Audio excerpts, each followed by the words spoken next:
And so when I say Chinese, I want you to scream out the nation that's associated with this. For example, if I say Chinese, you're going to say what?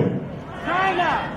All right, let's say it with authority. When I say Chinese, you say what? China! All right, that's just a test right there. So here we go. Chinese. China! Russian. Russia! Italian. Italy! German. Germany! Swedish. Sweden! Korean. Korea! Egyptian. Egypt! Nigerian. Nigeria! Black. Exactly. Nothing. Tell him, Pastor. Tell him, Pastor. Yeah, nothing. I hope you were able to successfully identify the issue. The lion won't sleep tonight, 'cause we woke now, and we woke now. I said the lion won't sleep tonight, 'cause we woke now, and we woke now. They want us to sell our souls to barter profit, like God's property. It's hard to market, so we steady to aim, keep your eyes on target. 'Cause when you got to drive, yeah, they'd rather you park it. But I don't valet, you ain't getting these keys. I'm keeping closed hands, I'm on bended knee. I'm just a reflection, dealing with 8 sections. Art mixed with life, you can feel the convection. Your lion won't sleep tonight, 'cause we woke now, and we woke now. I said the lion won't sleep tonight,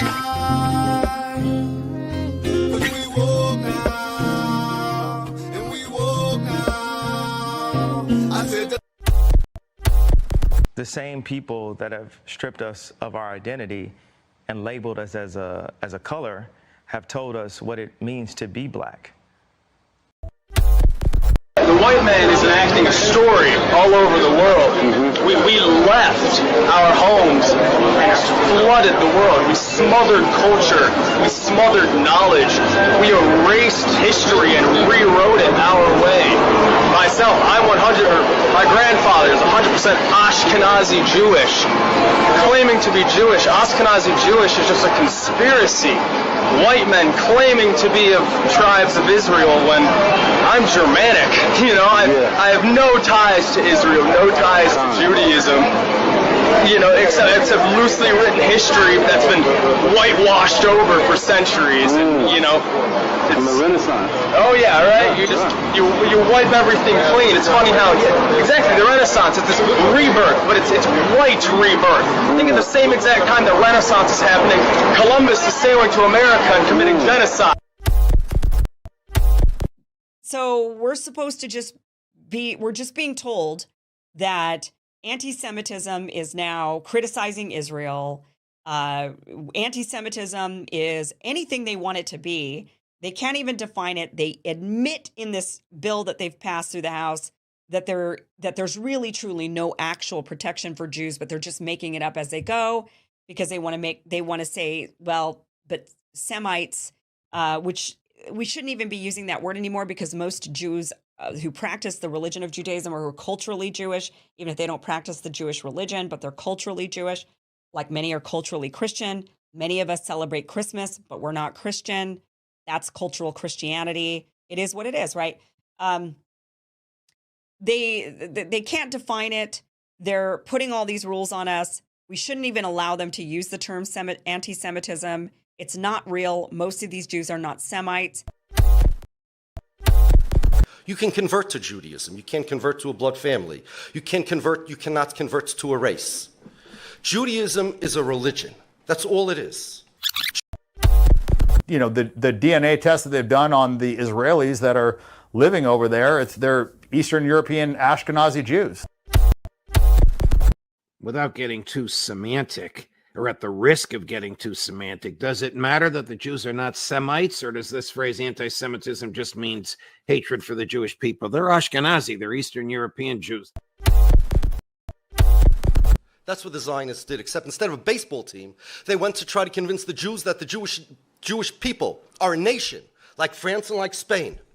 We'll get a land, that's Israel. our stadium. We'll get baseball bats and balls. We'll create a language. They sat down to create a language because nations need languages. They sat down to create a language because nations need languages. They sat down to create a language. They sat down to create a language. They sat down to create a language. Anyone ever heard of the word anti-Semitic? What's that mean? What does that mean? Against who? Against the who? Say it one more time. Against the who? If you're anti-Semitic, you're against Jews. Where'd that come from? You know, anti-Semitic, the word only goes back to the late 1800s. As it relates to being anti-Jewish. Now, okay, now, don't throw your rocks at me. But how is it that only white Jews get to be referred to as Semitic? But how is it that only white Jews get to be referred to as Semitic? But how is it that only white Jews get to be referred to as Semitic? And so when he's saying he's coming to redeem, while he would say, redeem Israel, O God, out of all their troubles.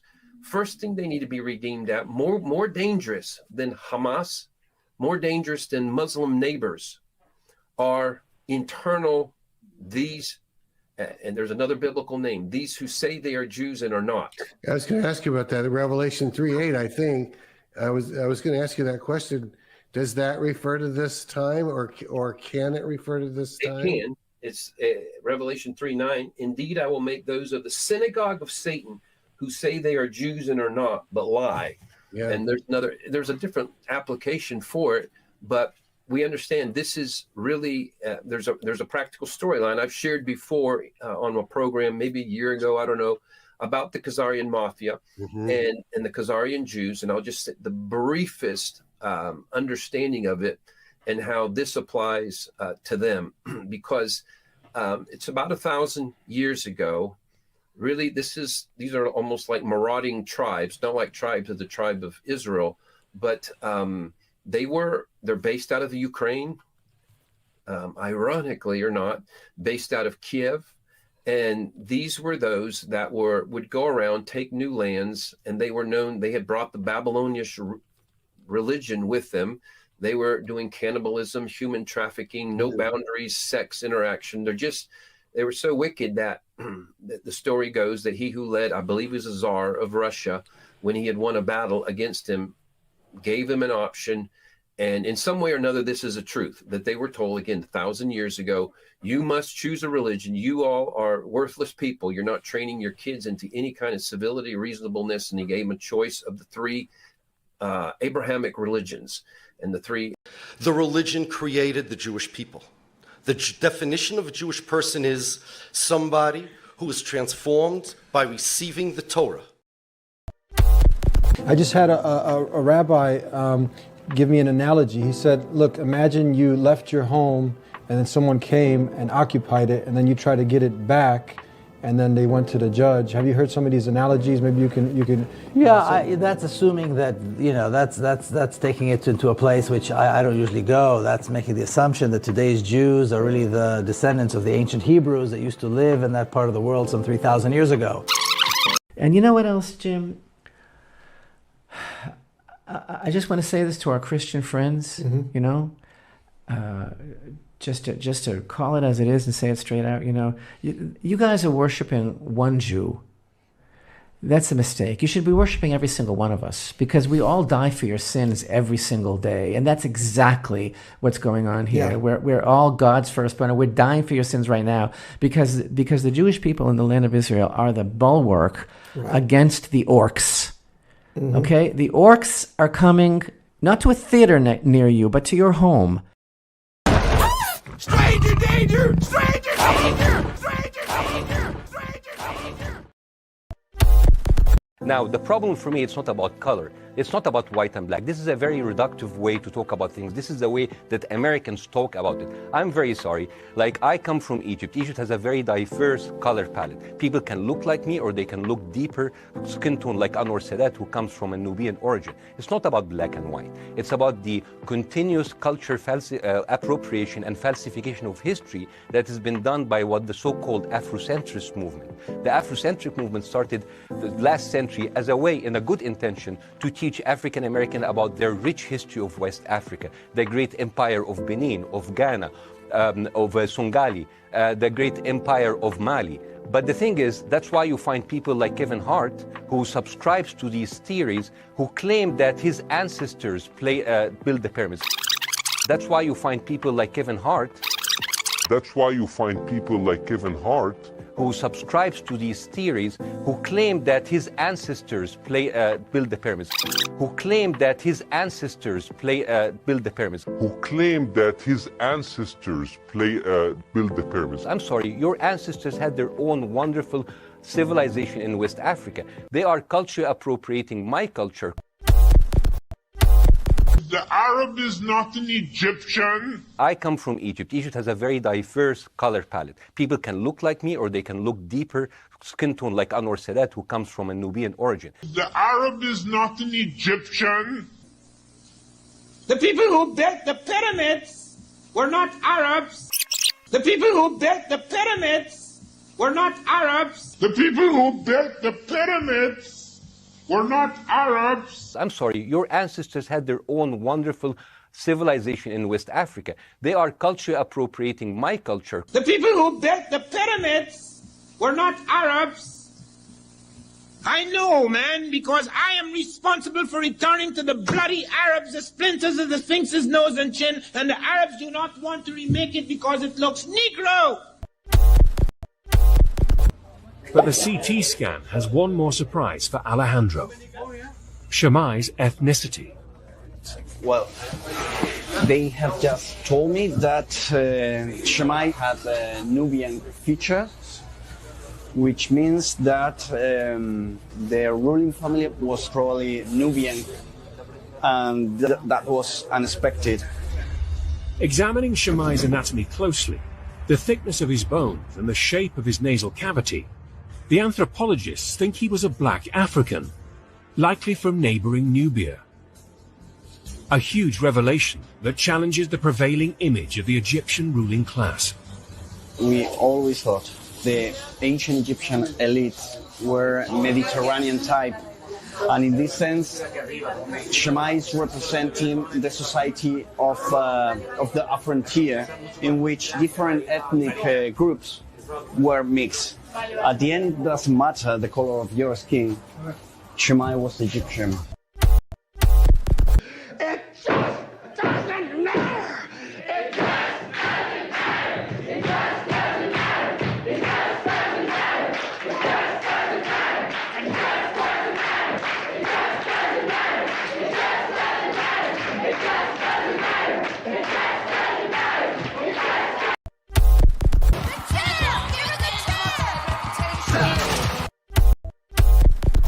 Genesis chapter 11 verse 10 explains the genealogy of Shem.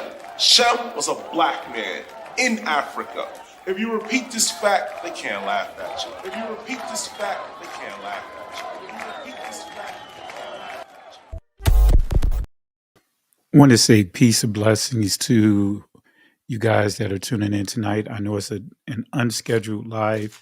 Got to get better, try to, stay on top of scheduling my lives in advance. But really appreciate the love and support from you guys. So I want to start off by saying Shabbat, Shalom.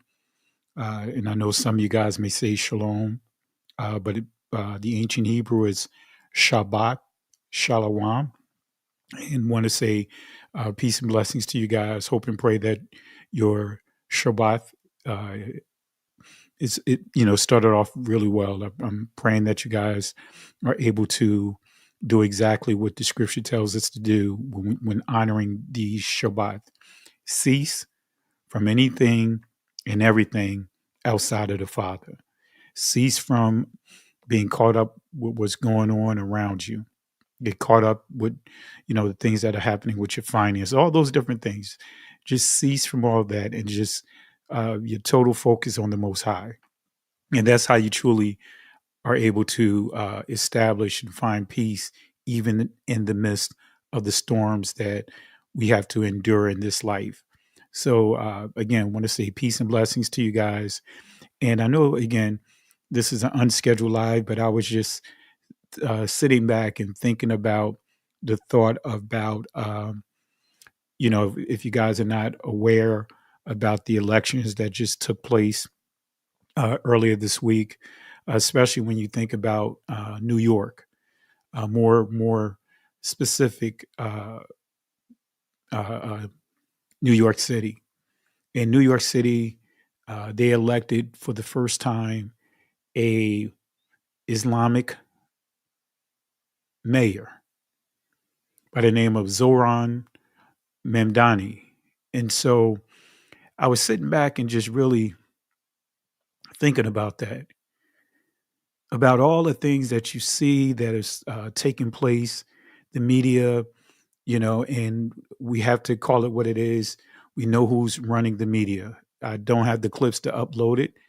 We know who's controlling the media. We know who is really put a stranglehold on the media, especially since the commander in chief just took office. He have MSNBC in his fingertips. He has CBS News, especially when you start paying attention to what's going on. CBS News, MSNBC, they were known to be primarily Democratic, liberal type outlets, media outlets.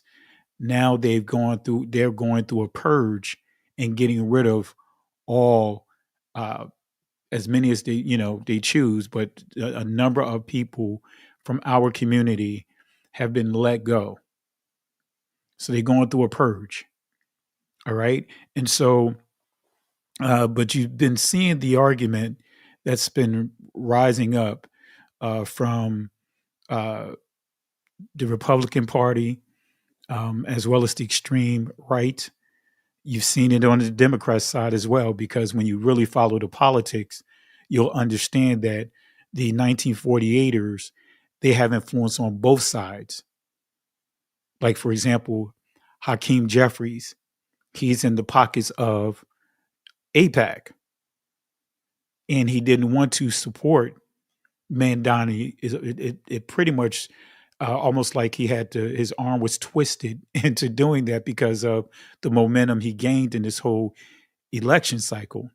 Went from literally being on a soapbox in the communities of New York City, having a zero chance to winning. So they are, when I say, when we start understanding these politics, you'll see the 1948ers are on both sides of the house, two wings on the same bird, and when you start really unpacking this, you start hearing this fear mongering from those that's supposed to be Christians and all of that, saying, pushing this fear about Sharia law coming to New York, Sharia law coming to the United States. Have you guys heard some of that, this Sharia law stuff and these Sharia law arguments being circulated? Have you guys heard some of that? If you have, type 1 inside the chat, and I'll give you a shout out with your answer. Have you heard about that? And this is the results of fear mongering. Fear mongering. Let's see here. Let me give some shout outs here for those who, just to see some of your responses here. Let me start here. Yasharal Yahawadai said that, yep, heard of it. Let me scroll up a little bit. Let's see here. Daily repentance, yes. Awaken, no. Who else here? Sister Carol in the building. Hey, I'm going to drop the link in it if you want to jump on. Let me drop the link right now. Didn't know you was in the building. So I know you've been with you have a lot on your plate. So to see you in the building, is truly a blessing. All right, let's see here. And I'm not sure if Berean Scholar is in the building, but the link is there. All right. Let's see here. Lisa Gibson, heard of it, been hearing about it. Maureen Ya's daughter, been hearing the narrative on that. Jean Lott did encourage you guys to like and share. I really appreciate it. Let's see here. Berean Scholar in the building. Drop the link if you want to jump on. Feel free to do so. He's been hearing that narrative. Let's see here. Ivan, haven't heard it. Let's see here. It's a sabotage, absolutely. Who else do we have here? Jerry Carroll. She says she heard of it.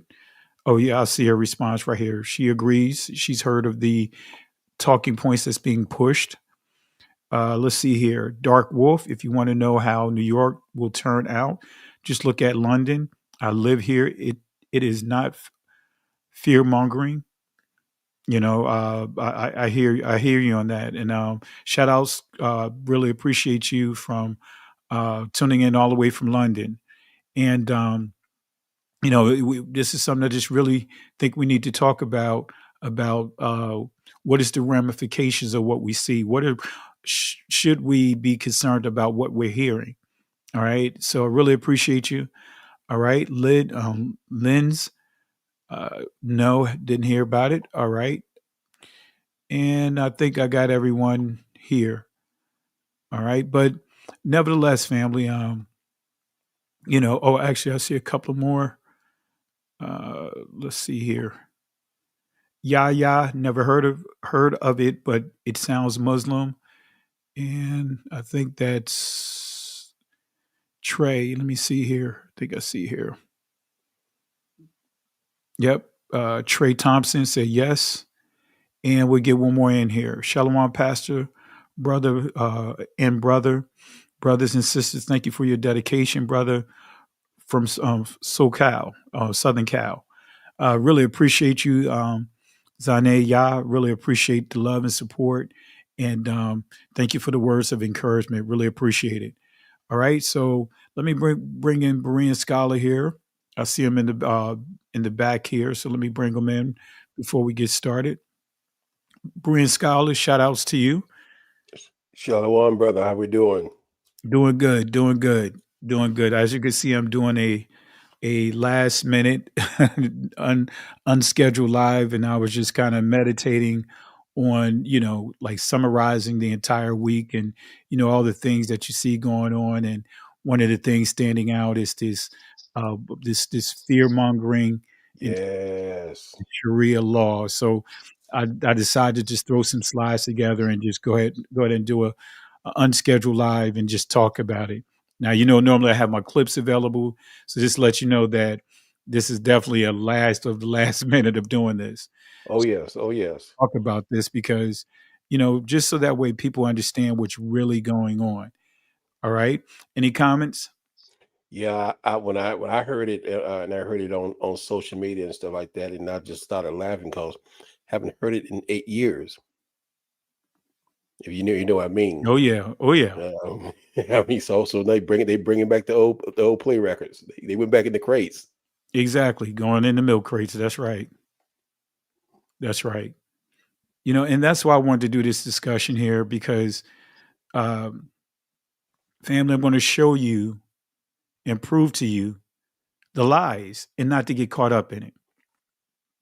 Because it's so easy to get caught up in what you hear. Because again, they control the media.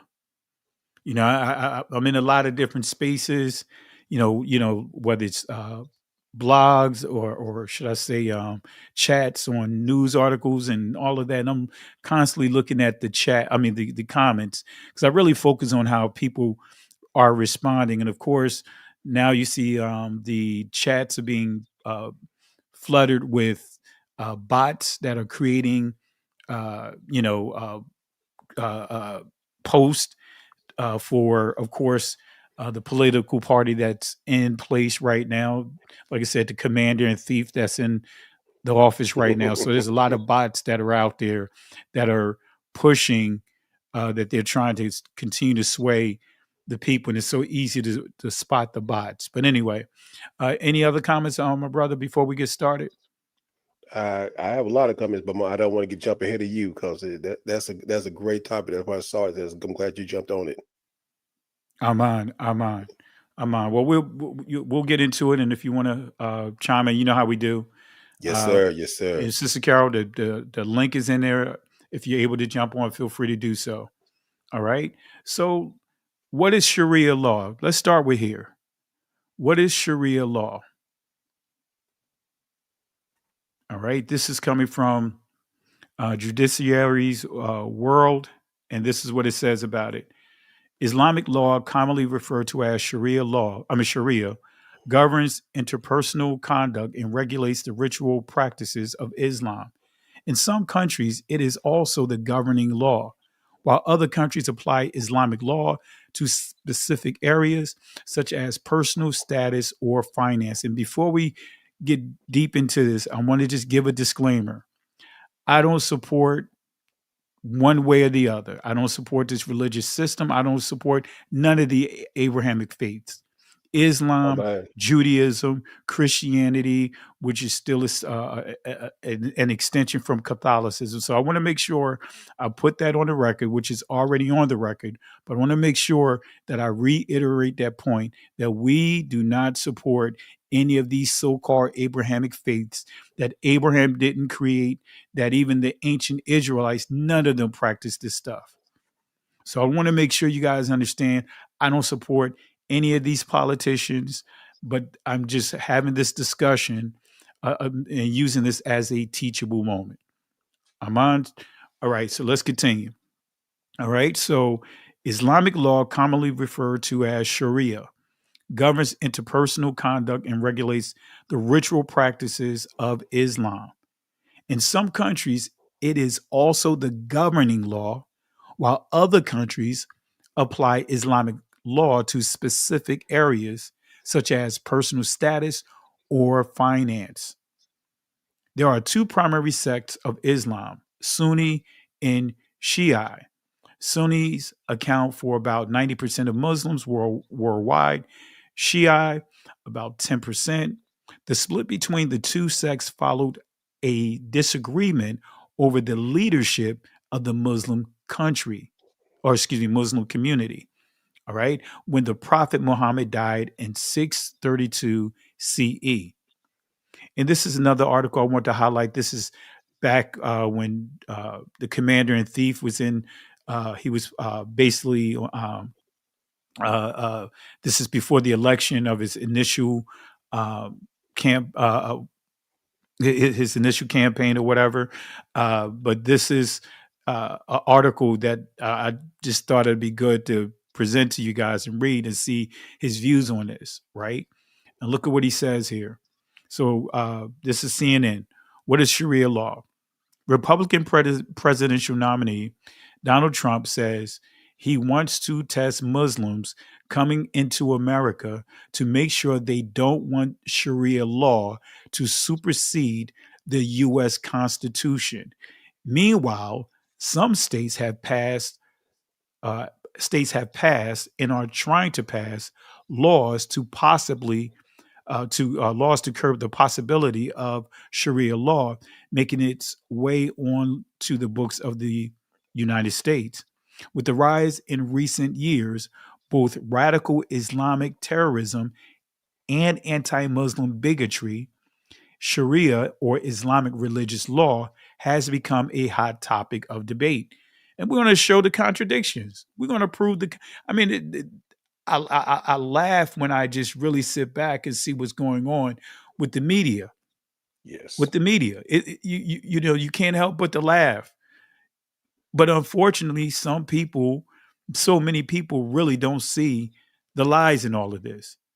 You know, I didn't even, when I first started seeing them just push this thing about Sharia law, that this mayor is going to have the power to implement Sharia law in this country. I'm like, I just laughed. I just laughed. I didn't even get in, really think about Sharia law because, you know, and I'll show you guys why I prove my point. Why, anything you want to share, Berean Scholar? And the thing about it is they're so persistent and efficient in the media that we have people in our community that are marking this and repeating their lies. Exactly. Have no clue. No clue. And I'm going to share And with you guys the hustle that's before your eyes. That's right before your eyes. So some of its harsher versions can demand women clad in all black, adulterers being stoned, and thieves getting their hands cut off. Now I've been overseas. I've been to Iraq. I've been to Saudi Arabia. I've been to that area. I've been to Dhahran. I've been to Bahrain. So I can tell you this is true in terms of the penalties for adulterers, for thieves, because where I was located, it was right there, literally, I want to say probably about 20 feet, 20 to maybe 20 to 30 feet on the other side of a fence where I was positioned at, and they had public executions.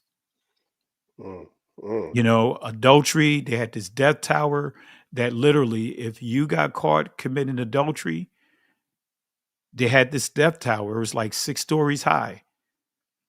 They'll take you all the way up to the top of there, especially if you was a woman, take you all the way to the top of this death tower and then push the person over. And they'll hit this concrete platform. And then if you survive, then the family has to stone you. All right. So, but again, don't get caught up in this. The reason why I'm saying not to get caught up in this, because what's happening over into the area of Israel right now. See, we've been conditioned of they are doing so bad over there, but it's justifiable reasons why I'm doing the same thing over here. They doing this right here, but you know what? The reason why I'm doing this over here is because of those people over there. Almost sound like an abuser. I wouldn't have had to put my hands on you had you not do XYZ. So the 1948ers are doing the same thing. I know I haven't been this week. I really haven't uploaded a lot, and I won't really get back into the floor of things till a week from now. But the lawyer who was prosecuting the IDF soldiers for sodomizing, raping men and women was murdered. Yes.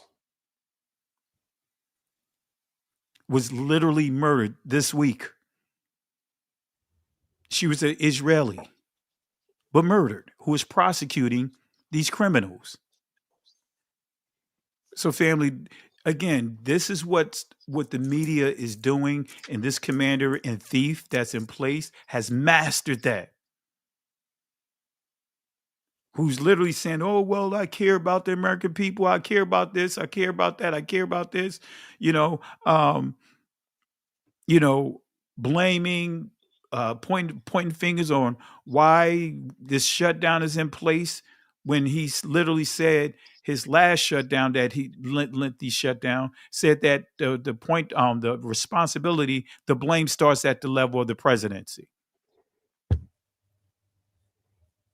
Giving money to Argentina, $40 billion, and talking about purchasing beef from them. Come on, fam. It's right in your face. He's mastered the gift of gab. He's mastered the dark sentences. But anyway, let me continue here. All right. So Again, Donald Trump says he wants to test Muslims coming into America to make sure they don't want Sharia law to supersede the U.S. Constitution. Now, make a note of that, because this is a glimpse of where we getting ready to go at. Because to call out the contradictions of this, I call him the commander in thief. But let me just, you guys know this clip. I've been playing one of these clips, some of these clips over and over again. But let me just play this one key clip that just proves it. It exposes contradictions. We're going to take back our country, and we're going to make Israel great again, and we're going to make Israel great again, And we're going to make Israel great again. we're going to make America great again. We're going to make them both great again, greater than ever before. Now, can you imagine if a politician said that about any other country? Can you imagine if a politician said what he said about any other country, the type of ridicule that they would have been subjected to? Can you imagine what President Obama, the late, not late because he's still alive, but President Obama would have been subjected to had he said some of those things? Matter of fact, he wouldn't even have to say about any other foreign country, but just say that towards our people. He would have been fried. Brain Scholar. There have been an early the riot at the White House before, if he'd done that. But you see the They would've rioted. contradictions here? Oh yeah. Oh yeah. And the hands behind that man and behind both parties are pushing all of them to come out and say that. Not just him. His ground came up and said some outrageous stuff. Exactly. Want those that really don't understand, that's really not astute to the political landscape, to think that this person can usher in another law, even though I'm going to prove to you with some examples here how a foreign government has laws here. And if you look at how much this country has given the 1948ers, it's not billions of dollars. You're talking trillions of dollars. Trillions of dollars. So think about this, family. Donald Trump says he wants to test Muslims coming into America to make sure they don't want Sharia law to supersede the United States Constitution. But I'm going to show you something here to prove that the 1948ers have something in place that actually supersedes.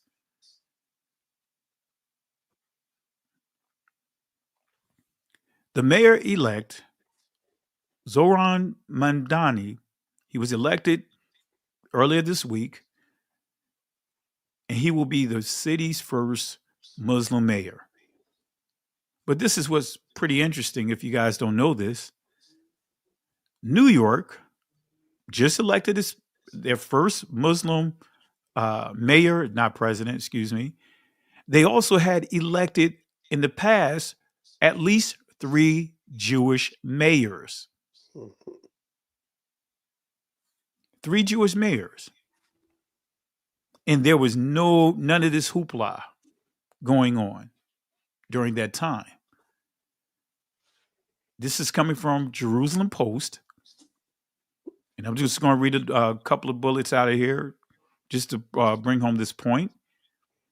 New York State elected a Jewish governor, Herbert Lehman, and a Jewish senator, Jacob Javits. That's what the Jacob Javits Center is dedicated to, this person right here.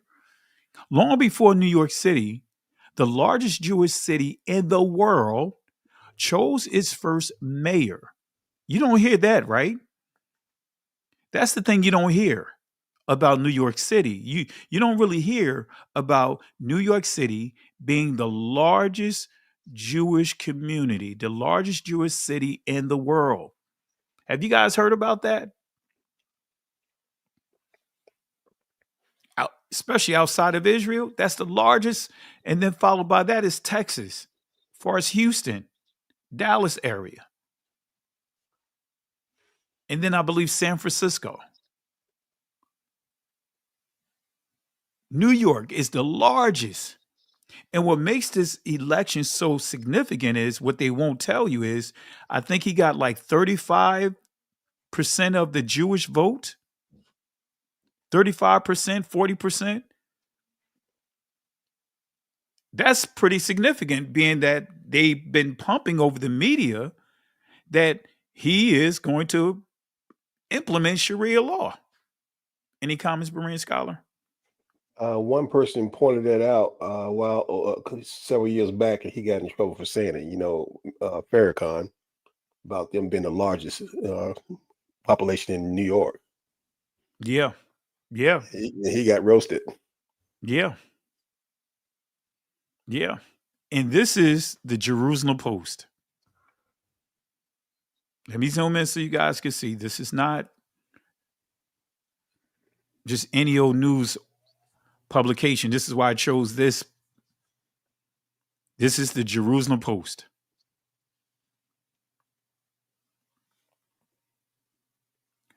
So we have a New York State elected a Jewish governor, Herbert Lehman, and a Jewish senator, Jacob Javits, long before New York City, the largest Jewish city in the world, chose its first Jewish mayor. By the time Abraham Beame, I believe it's Beame, took office in 1973, the city was well into the process of losing Jews to suburbia. The exodus caused both by growing prosperity and disenchantment with much of the liberal social contract. With the election of Michael Bloomberg as mayor in early November, however, the city has its third Jewish mayor. By the time Bloomberg finished his second term and must relinquish the office under the term limits law, he, Beam, and Edward Cox. I remember Ed Cox, right? He was a Jewish mayor, and he was homosexual.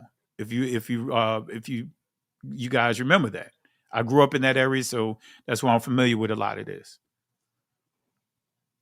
So, why is this important?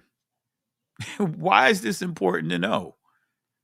Again, family, remember when I taught on the son of perdition and we dealt with the fourth beast, the number one attribute that I highlighted about this fourth beast is that this fourth beast attribute is manipulation. This beast is very manipulative. This beast has took hold of this government to have it so that way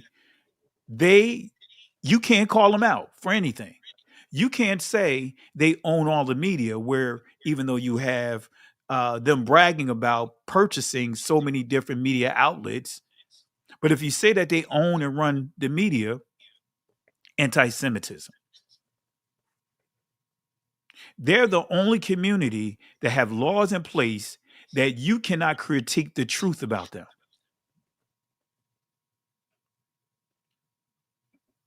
Berean Scholar, I see you got something up that you want to share. It's from Jerusalem Post also. Okay, let me share the screen.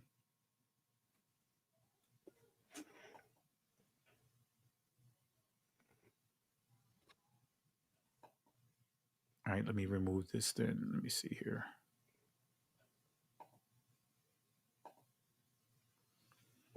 And again, family, we're sharing Jerusalem Post. This is 2024, challenging an opportunity for the Jewish members of the 119th Congress number of Jewish senators officially come in. These are Jewish.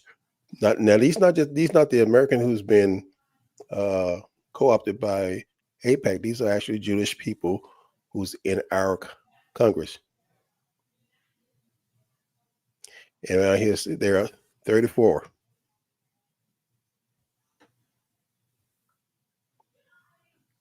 And man, this is why we see such an uproar now. Because what I mean by that is the right they got like a little war going on among themselves. Yes, they do. They got like a civil war going on because now the younger generation is saying, they don't want to deal with that anymore. They're calling it out. We're seeing something that's, you never would have thought that you would see that, and it's not just on the Republican side. You see it on the Democrat side that this younger generation, that Charlie Kirk generation, as far as in terms of his influence inside these schools, the one thing, even though we don't rock with him over here, but the one thing you have to give him credit is he did something that these politicians were scared to do. And what did he do? He established himself on these college campuses by just having discussions, whether you agree with it or not. Now, what's happening is with this explosive exposure that's coming out by Candace Owens, because she's pretty much the only one that's been calling it out, and they proved her to be correct.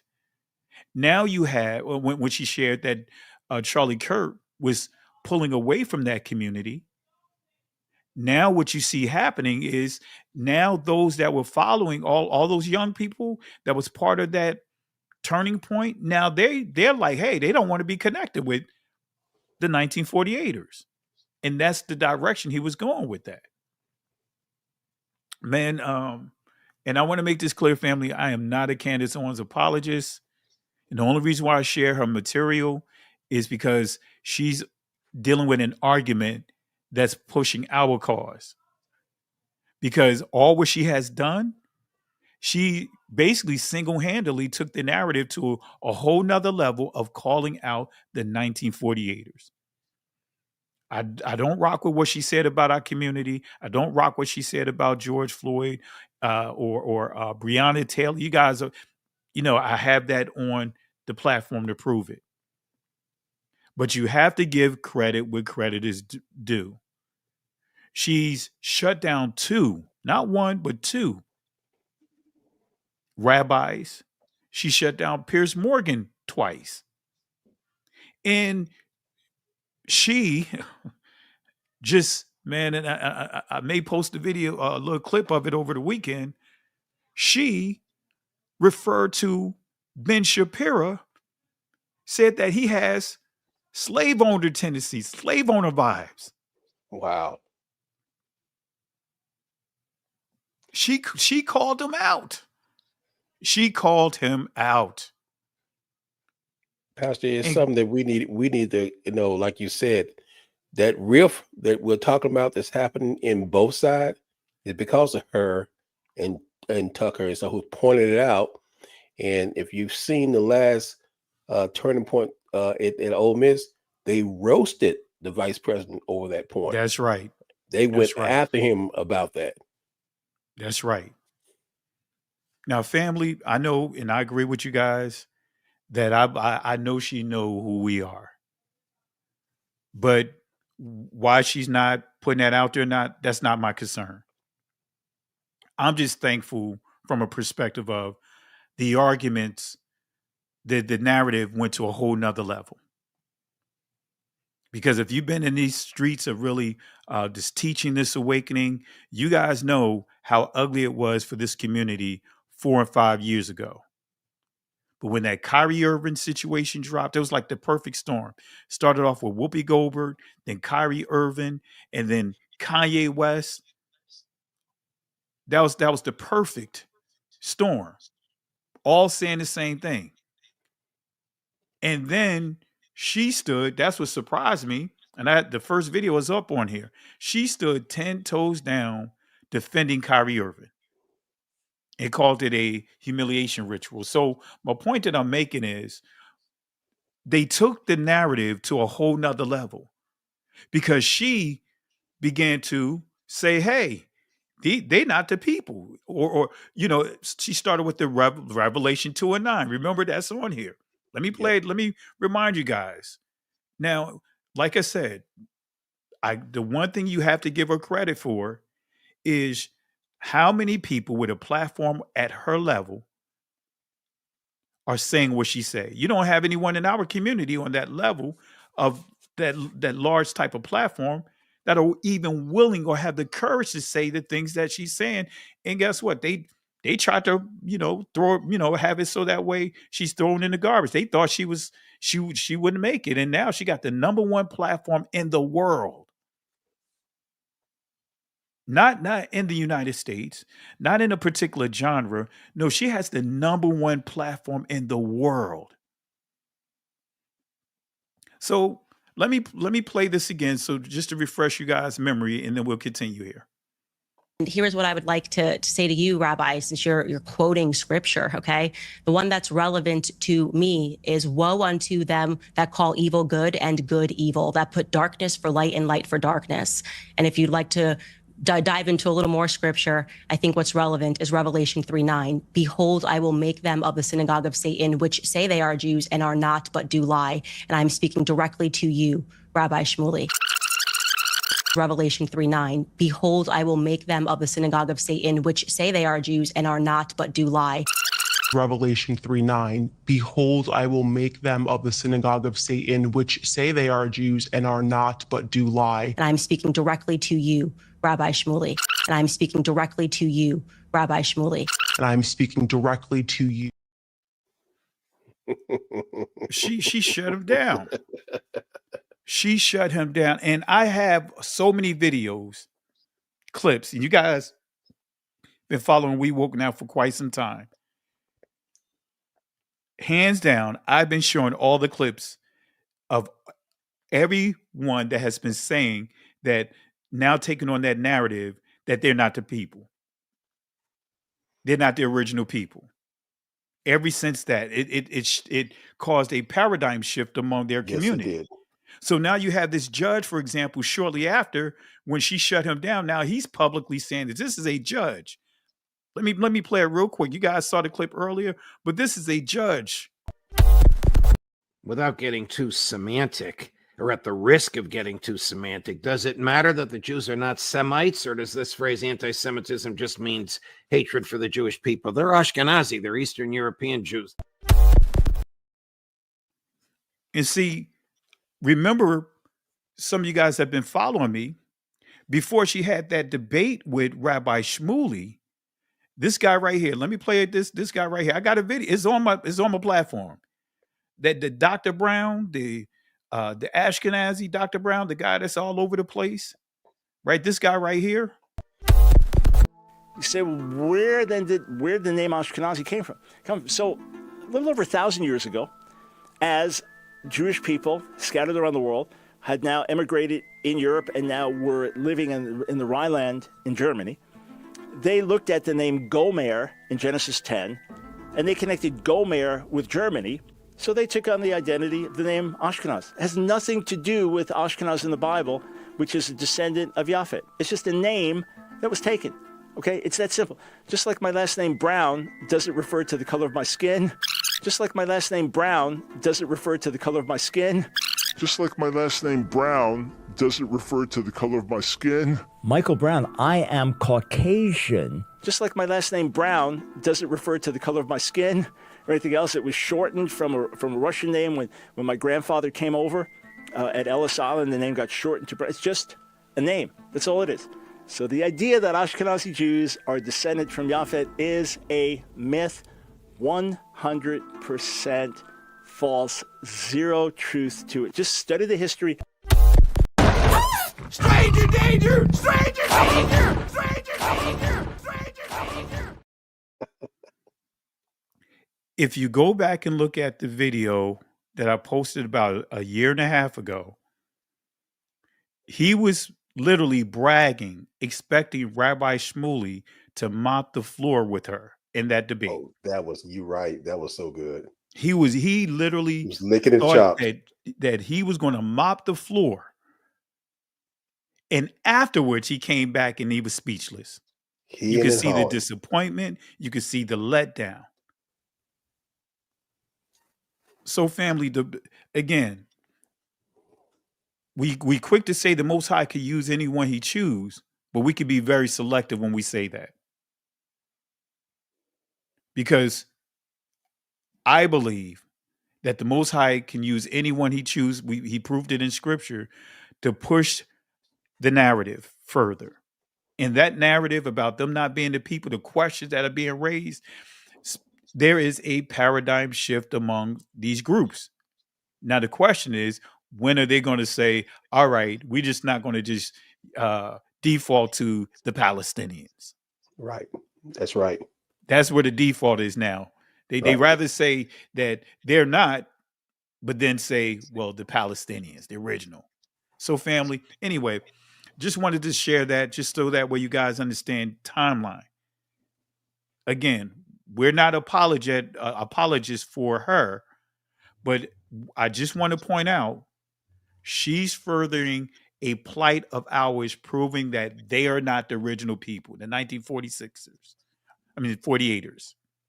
They're not the real people on a much broader scale, much larger scale. All right? Berean Scholar? And if we would have done any of that stuff that she's done in this climate today, they would be knocking at our doors, calling our employers and trying to get us fired. That happened to Sister Carol. That her employees people were trying to contact her employers. You guys already know what I went through, the shadow banning and all that other stuff. You know, channel they tried to take the channel down a few times. Many of you guys don't know this, but they tried to do it a few times. But it's hard to do it now because of the climate now. Not saying that they can't. So, family, again, so much deception going on. So 3 New York mayors, and this is going to connect us to transitioning to another thought here. There's a supposed fear of Zohran Mamdani in Sharia law, and not Zionism, not Judaism, not Talmudism, and Jewish supremacy. Let me say that again. The fear is almost like I said, good cop, bad cop. You know, I like to use that analogy. And that's what you see here. There's supposed to be this fear of Sharia law now that Zohran Mamdani has won in New York, but no fear over Zionism, Judaism, Talmudism, and Jewish supremacy. This fear of Sharia law being pushed here, actually, I'm going to show you here that Talmudism is being pushed here. It's in our legal system. It's in our corporate arenas. If you are a contractor and you're seeking to have government contracts for your business, if you said anything about the 1948ers, you will be rejected. Yep. But the fear is the Sharia law. Come on, family. That right there, especially if you're in this awakening, you should have been like, oh, come on, man. Oh, y'all got to be kidding. Y'all got to do better than that. That's how I respond. I was like, you got to be kidding. When I first heard it, when I was watching, the results of the election night, because family, that's right. I stepped to speed with all that stuff. And you should too. Yes. Yes. When in the land of captivity, you should know what's going on. Daniel was in high places, knew what was going on. Joseph. But anyway, I'm watching this and I'm like, okay, I'm like, look at these, man, I got to get that clip. I'm gonna have to jack you for that clip. Look at here, the Kevin Hart. I was like, look at here. I was like, come on now. I know people are not that gullible, and yes, people are gullible. And I think you left one more ism off there, Pastor. Christian nationalism. Oh yeah, that's all included. That's right. Because I mean, if you look at what they're doing, it's the same thing ISIS did. Yeah. They want to take it by force. They want to ban books. They want to put women in the house and have babies and get them out the workplace. They're doing the same thing. But guess where it starts at? Right here. Yep. Right here. So what is the influence of Zionism, Judaism, Talmudism, Jewish supremacy? Got other ones I could put up here, some additional isms like Berean Scholar mentioned. See, what's the influence? We should be more concerned about this because we know Sharia law is not going to happen. It's like, come on, guys. We know that's not going to happen here. But what is happening before our eyes is the United States is becoming a Jewish state. You do know, family, that there's a Jewish state in Russia before there was a Jewish state in Northeast Africa. I did videos on that. And I may pull some of that up in here, one of my old presentations. But let's deal with this here. And Berean Scholar, feel free to jump in anytime. The unbiblical Noahide deception. Let me pull this in. It starts with understanding one of the messiahs in the Israeli embrace is Rabbi Menachem Mendel Schneerson. Every politician has to go visit his grave in New York City. In New York City, every mayor, including the mayor that just won, he will be going over to visit his grave site. I know some of you guys are like, well, what's the big deal about these guys? The Lupovichers, remember that's the tunnels that was dug up in New York? That's from this guy's, that's Lupovichers. The New York tunnels, remember that, about a year and a half ago, 2 years ago? And notice how that got brushed under the rug. Remember, notice that you don't even hear anything. It got silenced quickly. That's the Lupovichers. That's coming from this movement here of them recognizing or viewing this guy right here as the Messiah. This is the same guy that that charged Netanyahu back in the like 1991 to do exactly what he's doing, so that way he can bring forth their Messiah. I just didn't have time to put all the clips in here tonight like I normally do.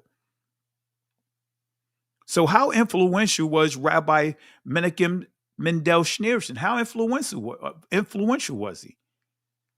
You could find his name in an education bill titled Education Day to officially implement the so-called Noahide laws. Let's go here. Joint resolution to designate March 26, 1991 as Education Day, United States of America, whereas Congress recognizes the historical tradition of ethical value and principle, which are the basis of civilized society and upon which our great nation was founded.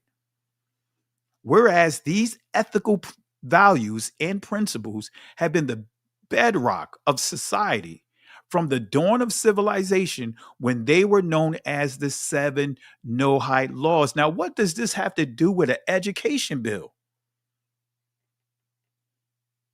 But this gives you a glimpse of how influential they are over our educational system.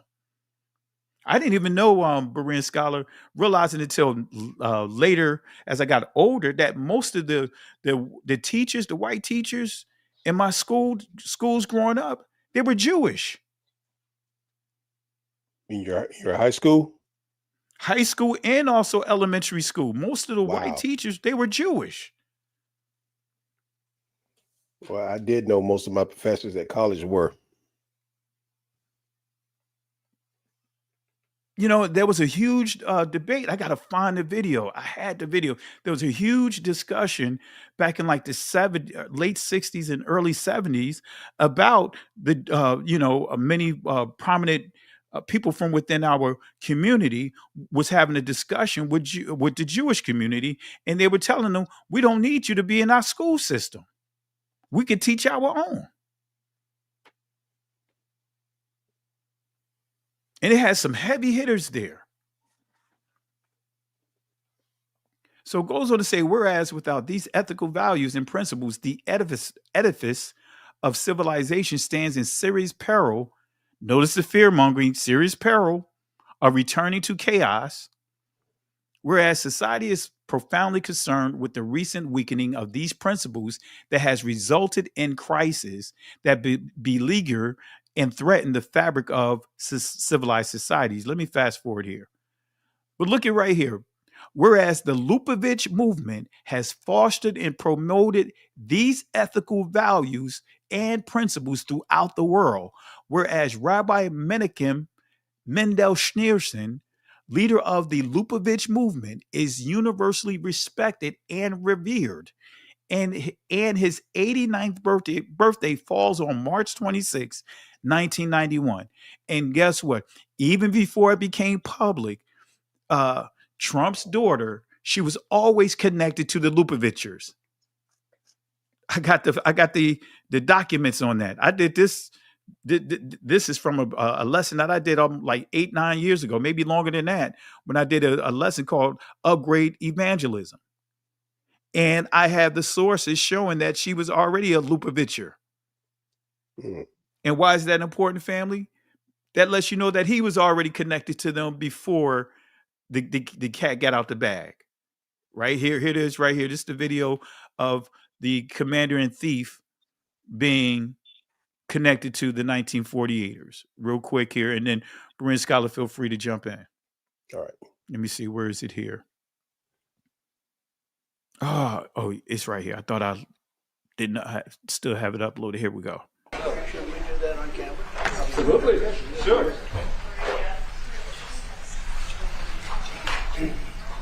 So to let you know, this is the birth certificate of Donald Trump's grandfather, born in 1869, close to Bad Dürkheim. Right?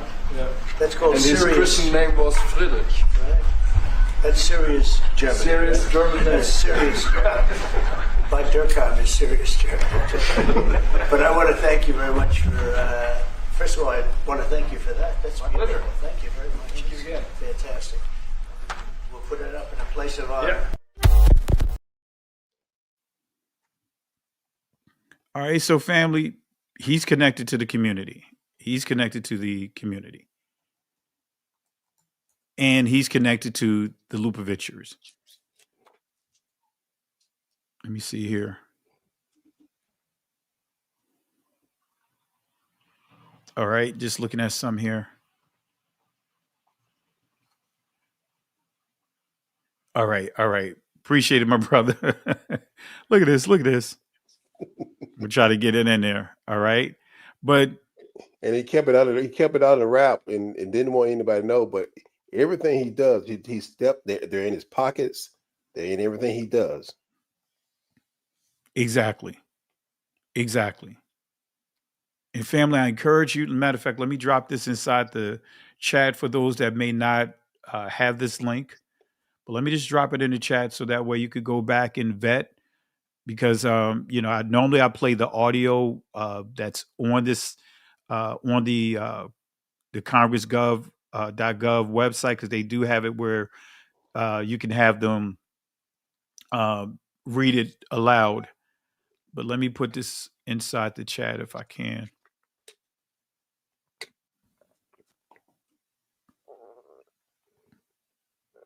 All right.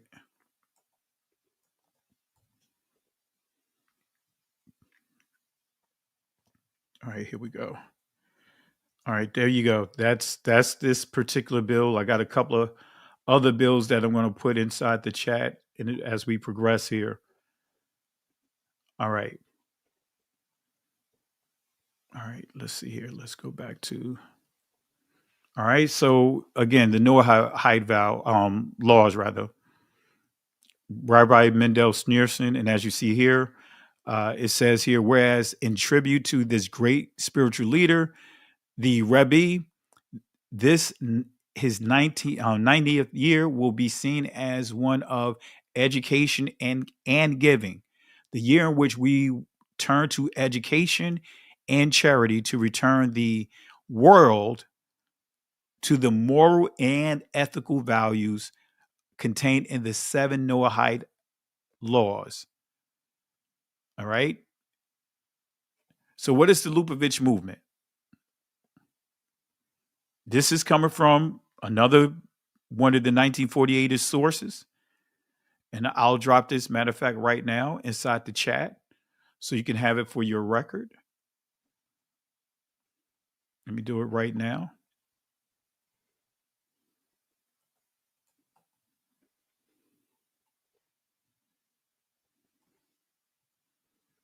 All right. This is what I'm getting ready to read, but I encourage you guys to vet the sources.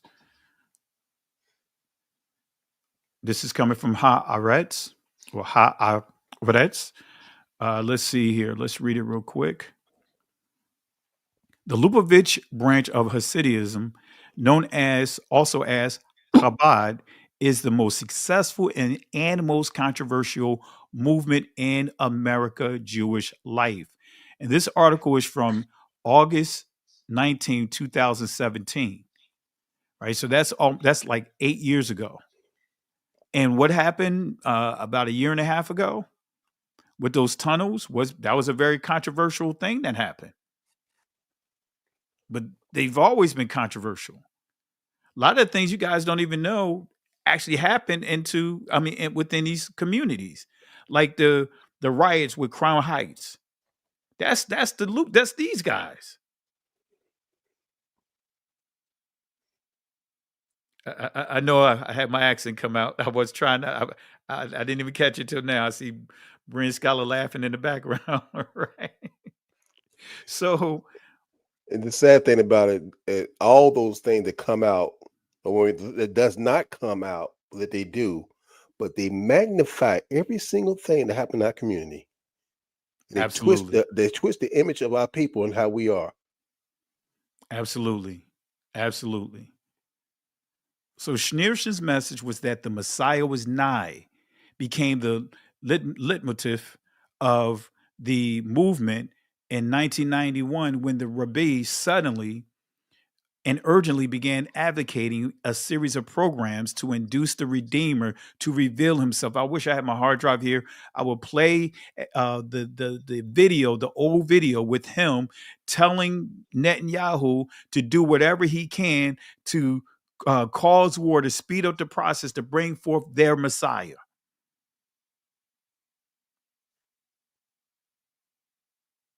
His followers identified him, at least potentially, as the long expected Messiah and were sure he saw himself in that light. Many Lubavitchers, how many is a matter of dispute, continue today to view him as the Messiah, who either is not actually dead or will return from the dead. I mean, people were literally staying at his burial for weeks, camped out. But for 3 days, especially after he initially died, they were camping out at his tomb, hoping for him to waiting for him to be rose again, waiting in anticipation. And they're still doing that to this day, going there, anticipating that he's going to raise up from the dead. Their Messiah is also known as Rabbi.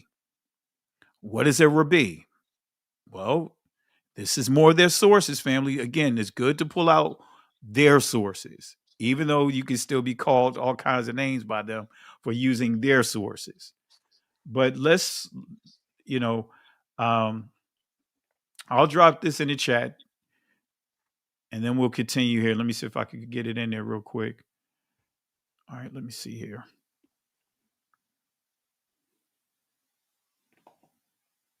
All right.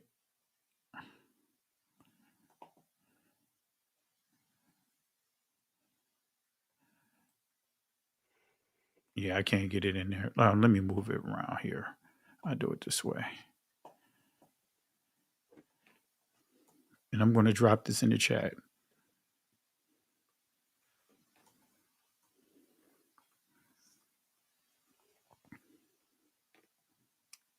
Oops. Go back here. All right. All right. So, who is Rabbi? Rabbi means my master or my teacher. Y'all, you guys already know what the Messiah said about this. Right? Now, he's not saying for us not to call our biological fathers father, but what he's saying is not to put anyone on the level of the Father himself. That's what he's saying. We're not supposed to idolize anyone. For example, all this hierarchical structure that's in place right now in the church, that wouldn't fly during the Messiah's time, because that's actually going against Scripture, the way that the church is structured. So Rabbi means my master or my teacher. Whether you are a small child learning Aleph Bet, that's the Israeli pronunciation of Aleph Bayath, or an expert scholar sailing the seas of the Talmud, you call your teacher Rabbi. There is another meaning to the title Rabbi, one especially associated with a rabbi they call Baal Shem Tov. Now that should make you think. That should make you open a couple of eyes Wow. here. It should make your eyebrows kind of move a certain way when you see here that they also call him Baal Shem Tov. Come on, family. The last letter of the Hebrew Aleph Bayat, the Tha, that is a covenant letter. And then when you see Sham, Sham is what? The reputation, characteristics of who? Baal. Saying it out loud. They saying it out loud. The Baal Shem Tov was a teacher who not only touched your mind and heart, but could reach into your essential being and guide you to find yourself there. So, how influential was Rabbi Menachem Mendel Schneesen? Who is Baal Shem Tov? Well, let's go to the Oxford Dictionary of the Jewish Religion. Look at what it says here. Baal Shem Tov, Yisrael ben Eliezer, 1700 through 1760, founder of Hasidism, known by the acronym Beshit. In other words, little is known. It says little is known of his life, and few reliable biographical documents exist. But according to legend, he was orphaned while a child and spent a great deal of his time in solitude and meditation in the woods and fields around his home in Podolia. For some years, he was assistant to a teacher and acted as sexton of the Beit Midrash until his Hit Galut, in other words, an important concept in Hasidism, signifying the revelation of one's true spiritual worth and message. Here's the kicker. He studied assiduously according to wide knowledge of both the revealed law and secret lore. Notice that word, secret lore. But concealed his knowledge affecting the personality of a simple unlettered Jew. He traveled to Podolia, Volhynia, and Galatia, where by virtue of his prayers and, look at here, amulets, he worked witchcraft, family. This amulets, this is charms. He achieved his reputation as a healer and a comforter to those in need. Hence the appellation Baal Shem or Baal Shem Tav. In other words, master of the good name, abbreviated to Beshit. The charms, look at this is the kicker. The charms that he prepared contain only his own and his mother's name. So you see, he's working in charms. He's working in witchcraft. That was astral projection, right? Yeah. Wow.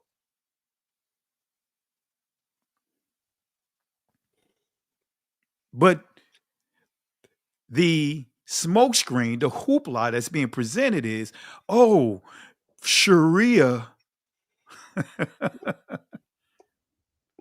They've been BB has been crying this since the 90s, since he's been around.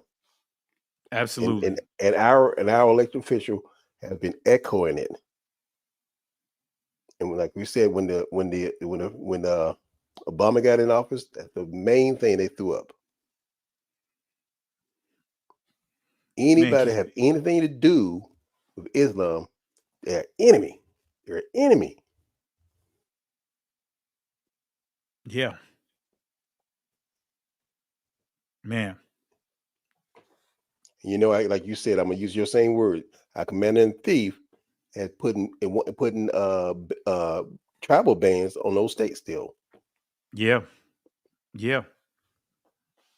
Yeah.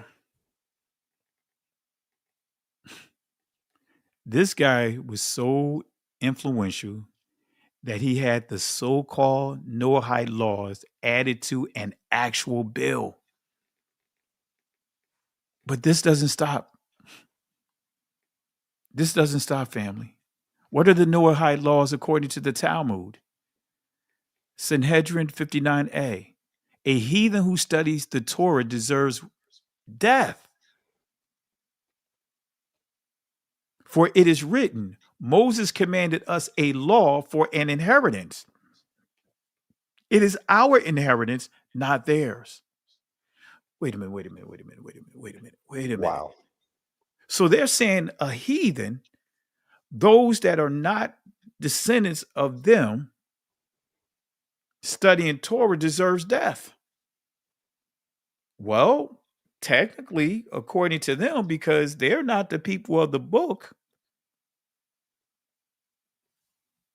they're not the people of the book. They're not.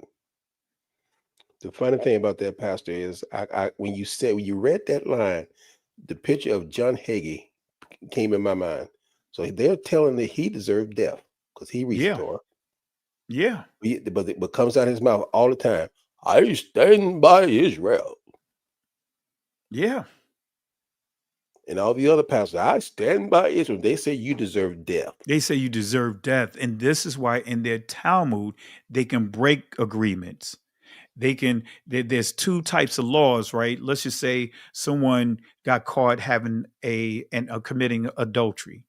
It's only really considered committing adultery if they were doing it with someone, the participating party, the other participant was from their community. If that person was, the other participant was considered a Gentile per se, then it's not considered adultery. All kinds of stuff, man. And this is the Talmud. And it says here, this. Go ahead. As a public disclaimer to YouTube, we're not saying this. This is the Talmud. Exactly. Exactly.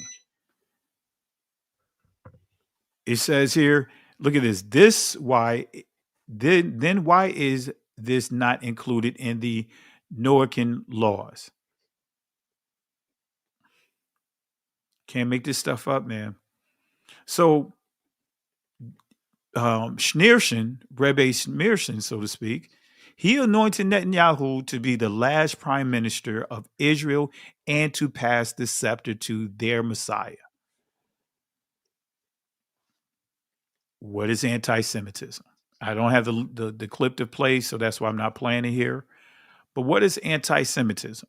Now, remember the video that really got her, got Candace Owens really put her back into play was her debate that she had with Rabbi Barkley. Because up until then, she was really, I mean, her channel, everything was in the tanks. She had gotten demonetized. She started doing a lot of her videos on alternative platforms. So this rabbi, just before she got completely put out of the Daily Wire, this is one of the last videos she did on Daily Wire, but she was in a total tailspin, so to speak, with her career. In that interview, right, she asked Rabbi Barkley, what is anti-Semitism? And Rabbi Barkley, you guys know the video. I play the clip a lot, when I'm dealing with certain discussions. He said this: anti-Semitism is the oldest hate in the world and the hate that mutates. In other words, he cannot give a definitive answer on what anti-Semitism is. Say, hey, can't define it. It changed over time. Remember in that interview, he said that even the word Quran, which means horn, he said that's anti-Semitism because that is insinuating that the Jews have horns, they're devils. I mean, you can't make it up. Every little thing he was trying to say was anti-Semitism. Say it mutates. It's the oldest hate in the world, as he said here. The hate that mutates. So what does Rabbi Barkley mean when he say that the definition of anti-Semitism, it mutates? What is the meaning of mutate? It says a significant and basic alteration, change. And what's interesting here, you see umlaut. I'm not sure if you guys really know what an umlaut is, but an umlaut, those are vowels, German vowels that are used to interpolate languages. And some of those sounds that's in the Israeli language, which many will refer to as modern Hebrew, the Masoretes implemented these sounds. Wow. Did a whole lesson on this. Anyway, but that's a mutation. Umlauts are mutations. But the key here, mutation, significant and basic alteration, change. Remember, going back to the fourth beast in Daniel chapter 7, what is the key attribute? Altering, changing, manipulation. All right. So let's look at another bill here that this is giving them the power to have a bill that's open-ended. House Bill 1274 by Representative Carson of the 46th Walensky of the 79th. But anyway, let's go to this bill, House Bill 1274. While there can be no exhaustive definition of anti-Semitism, as it can take many forms, the International Holocaust Remembrance Alliance, IHRA, working definition. Wait a minute. In the House bill, it says that there is a working definition, meaning that it continues to mutate. So what they did is they put this inside this bill that now they pointed the actual definition of anti-Semitism to a third-party site and saying, hey, whatever they say on that site, that's what it is. So they don't ever have to go back before Congress to make any amendments to it because they gave them what? A open-ended bill here. That's why it says a working definition. Any comments, Berean Scholar? Keep going, brother. So it says working definition has been an essential definitional tool used to determine contemporary manifestations of anti-Semitism and includes useful examples of discriminatory anti-Israel acts that can cross the line into anti-Semitism. So look at what it says here, and this is what I'm reading. That's in the back here.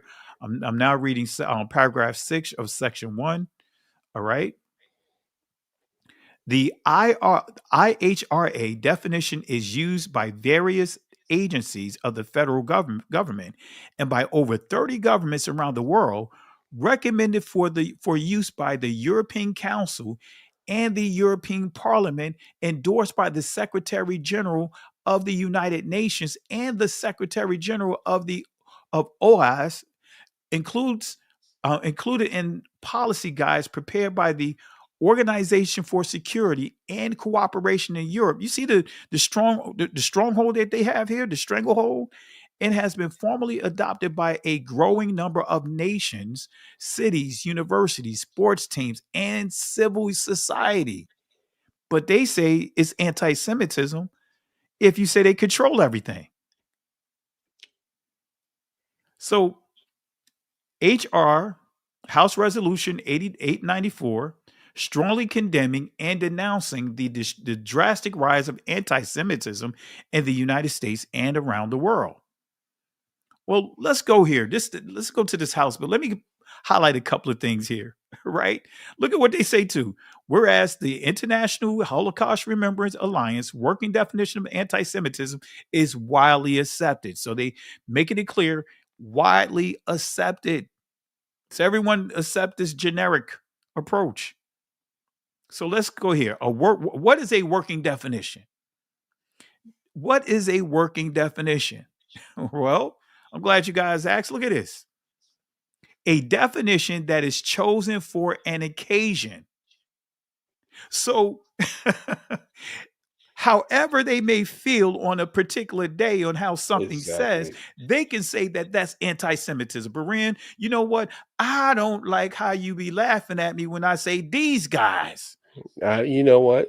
But it changes, mutates every time. It mutates. So I can say, because you laughed at me by saying these guys, then I can say you anti-Semitism. I can say that, hey, you know what? The light didn't change the way that I wanted it to change. It was a little delay in it. So guess what? That's the system is rigged towards me is anti-Semitism. I got a video of a documentary that I have some clips in it of them trying to really see what is exactly some of the anti-Semitic incidents that are occurring that is being reported. And guess what? They were pulling up stuff like saying, well, I can't get off work early. I want to take the day off. And I was told that I couldn't take the day off. As being anti-Semitic. They had to really reach. So a definition that is chosen for an occasion and may not fully conform with established or authoritative definitions. That's a mic drop right there, proving that they can change. They can say anti-Semitism is whatever they choose to make it out to be. Just like that Rabbi Barkley said, anti-Semitism is a hate that mutates. He would not give her a definitive answer to say, let's establish this as a baseline moving forward. So now we can see, at least we know exactly what it is, what you guys say it is. And then now at least you get an opportunity to adjust to it. But because it's a working definition, so whatever is the occasion, they can say, hey, you know what? I know I said yesterday it wasn't anti-Semitic, but today I'm going to say it's anti-Semitic because I don't like you today. Or I would jump because I've seen it where certain people can say certain things, like do the sign where they salute, like they done at the convention, and that's not anti-Semitic. But anybody else say the word like what Candace did, that's anti-Semitic. Exactly. So one person do the salute, and it's not, but the other person, since he's in their pocket. But the other person do it, that's anti-Semitic. Exactly. And as you see here, number 2, a definition being developed, a tentative definition that can be tailored to create an authoritative definition.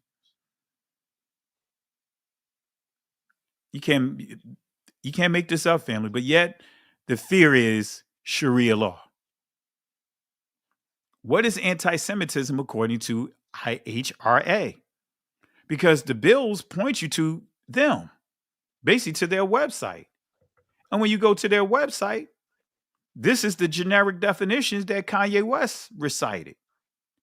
Calling for aiding or justifying the killing or harming of Jews in the name of a radical ideology or an extremist view of religion. Making mendacious, dehumanizing, demonizing, or stereotypical allegations about Jews as such, or the power of Jews as collective, such as especially but not exclusively the myth about a world Jewish conspiracy or of Jews controlling the media, economy, government, and other societal institutions. Accusing Jews as a people of being responsible for real or imagined wrongdoings committed by a single Jewish person or group, even for acts committed by non-Jews. Is that a tongue twister or what? Accusing Jews as a people of being responsible for real or imagined wrongdoing. Denying the fact, scope, mechanism, or intentionality of the genocide of the Jewish people at the hands of National Socialist Germany and its supporters and accomplices during World War II, the Holocaust. Accusing the Jews as a people or Israel as a state of inventing or exaggerating the Holocaust. Accusing Jewish citizens of being more loyal to Israel or to the alleged priorities of Jews around worldwide than to the interests of their own nations. Family, you can't make this stuff up. Denying the Jewish people their rights to self-determination, an example by claiming that the existence of a state of Israel is a racist endeavor. Applying double standards by requiring of it a behavior not expected or demanded of any other democratic nation. Using the symbols of and images associated with classic anti-Semitism. An example, claims of Jews killing Jesus or blood libel. Now if we just take the word Jew, just for the surface, just for the sake of conversation, you say, for many of you guys that may not understand the depth of what the word is, but you say, hey, the Jews killed Jesus in the scriptures. And the Jews said, hey, the blood is on our hands. That's anti-Semitism. Exactly. Remember, they said Candace Owens was using Christ as king as a weapon. It's just the way she said it. You can't make this up, family. Drawing comparisons of contemporary Israeli policies to that of the Nazis. Holding Jews collectively responsible for actions of the state of Israel. What? You guys already know this source here. The polling agrees about, changing the numbers at the tablets of Auschwitz. I'll play this from time to time. They, in a nutshell, made it clear that it was not 4 million that died or that was murdered at Auschwitz, excuse me. And that it says here, I'll just read it real quick. After 50 years of deflecting the requests of Jewish groups, the Polish government has agreed to change the wording on stone tablets at Auschwitz and Birkenau, the adjacent Nazi camp, where more than 1 million Jews died during World War II. Right? So they're saying that the numbers need to be changed. The move follows decades of appeals by Jewish groups who say the current plaques do not fully reflect the suffering of Jews there and focus too heavily on the camp's non-Jewish victims. So they're saying that 4 million, it focused more on the non. They make don't you think about matter. the black Holocaust, right? Exactly. Exactly. While thousands of non-Jews were among the estimated 1.5 million killed at Auschwitz, So they still took the number down and still saying that the 1.5 million number is not all them. Where it says the victims were predominantly Jewish. Wow. So let's zoom in. This is the old one. It says 4 million people suffered at the hands. So it didn't say Jews, it just said 4 million people, but they said this number did not focus on their community. It primarily focused on others, which, if again, as you understand the Black Holocaust, you'll understand why they're saying that. But look at what it says here. Where the Nazis murdered about 1.5 million men, women, and children, mainly Jews. These are generic words from various countries of Europe. So just off of this alone tells you that the number was lower, much lower. Because they're saying 1.5 million, but they're mainly. What is mainly? But if you just go off 1.5 million, that just knocked off what, 2.5 million? So that reduced the number down to like 3.5 million. Just that alone. Just this location alone. That's not even dealing with the other stuff. But this would be considered anti-Semitism because we're showing the sources, their sources, but it's still anti-Semitism. And I want to make it clear, just so that way it's on record, any innocent death is bad. We're not promoting innocent death at all. Exactly. Whether it's 2, whether it's 100. So I want to make sure that it's on record that we're not minimizing, we're not mocking any atrocities. We're just discussing what's actually public record. For educational use only. Amen. So I just wanted to make sure that that's on record. Family, you got to be smart about, how information is presented. Right? This is why we do what we're doing. So what are some questionable scenarios in the bill? Look at this here, right? In the bill, October 8th, 2023, a car with individuals holding Palestinian flags appeared to intentionally swerve out of its lane, nearly hitting a visibly Jewish family in Clifton, New Jersey. And they have this listed inside the bill as an example. Look at here.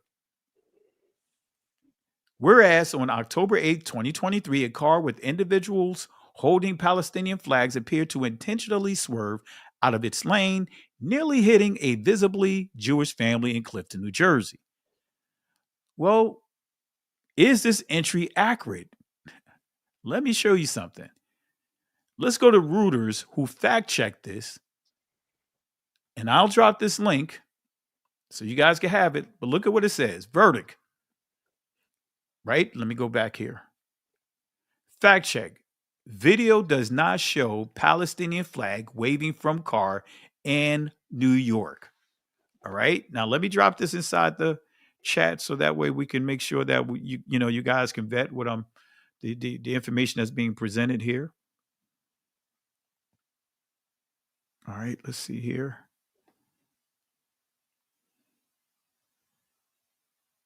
All right. There we have it. I'm going to drop this if it's not too long. Actually, where is it?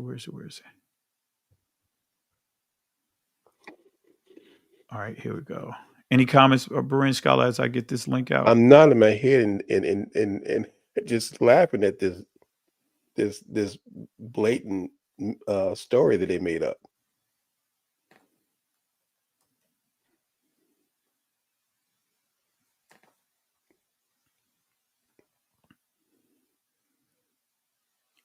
And I did a video on this. Actually, I did a few videos on this during this time. And it's just unbelievable. It's unbelievable. The video you and at did, the same, I'm not surprised. Go ahead, Berin Scholar. I think the video you did, and I don't know, you did, or maybe Benai did it. It was about a gentleman came from Israel to meet with the ADL because it was the claim of all the growing number of anti-Semitic things that are happening. And when he asked for a list, they had nothing to give him. Yeah, that's actually on one of the videos, a couple of videos that I did at the end. Yes. It's a section where a guy, that's a documentary he put together, and he went to their office, was asking for examples, and the guy couldn't give him. Remember, it started with the lady; she couldn't find any examples. Then Exactly. it went to the guy that was over. Then he couldn't find any. Then he directed him over to another guy, another gentleman. And he went over to that location, and when the guys started pulling up examples, they were like far-fetched examples.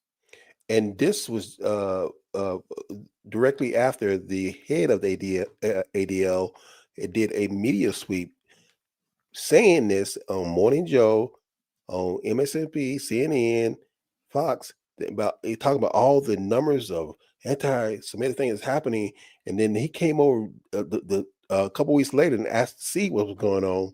They had nothing to show him. Yeah, yeah, yeah. Yeah, and I saw the video, Van. Actually, the video is actually in the video that I did on this right here. But the one that you're referring to, um, that segment is at the end of the video, called kind of showing their blatant lies.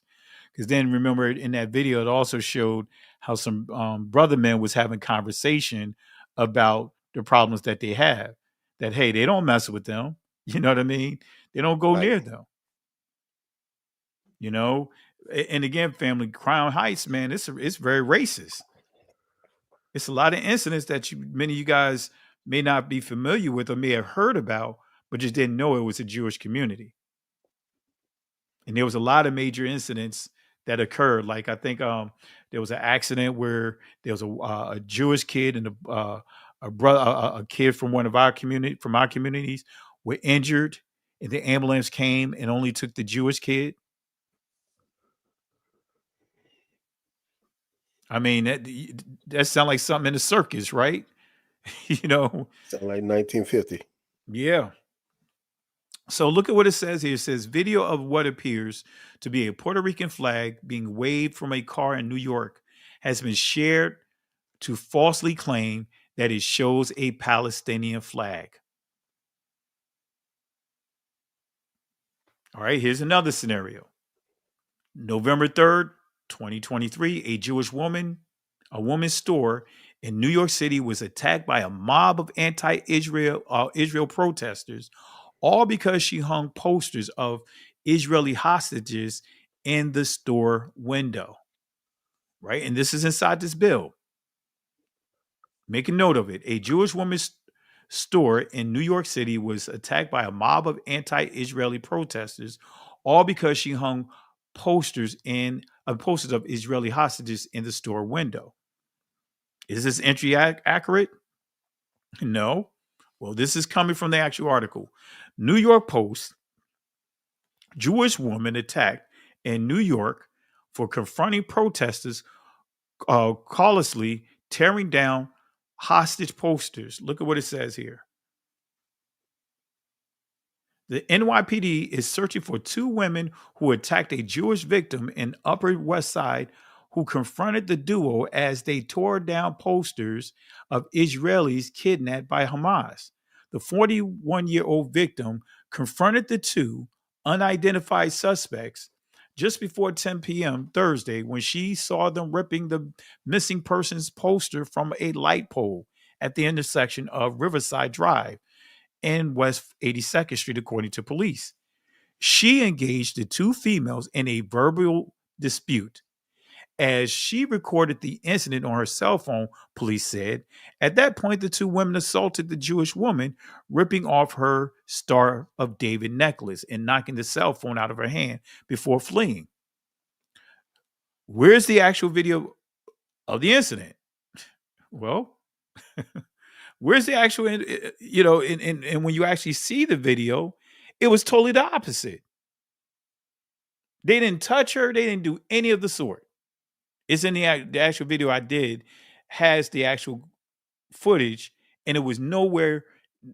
I mean, not even close to what was said occurred. All right. So this is just controlling the media. I'm not going to read all of this, family. You guys already know this. I have videos on it. Another thing I want to point out as we wrap up is civil rights, Title VI.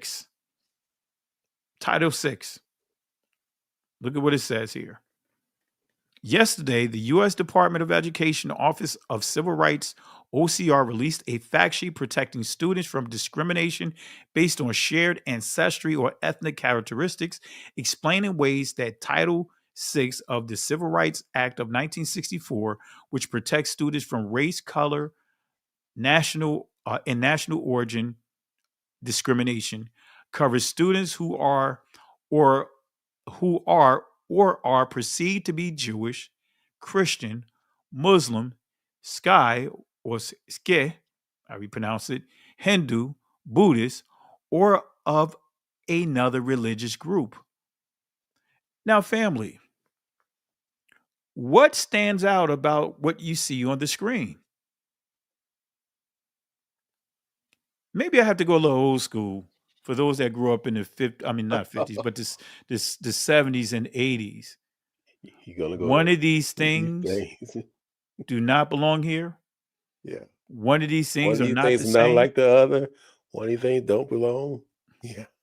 Now it's time to play our game. What is missing from where it says national origins discrimination covers? What is missing? Because it mentions the Civil Rights Act, but you don't see any of our people listed here. Not no place. You don't see Negro, you don't see Black, you don't see none of those things.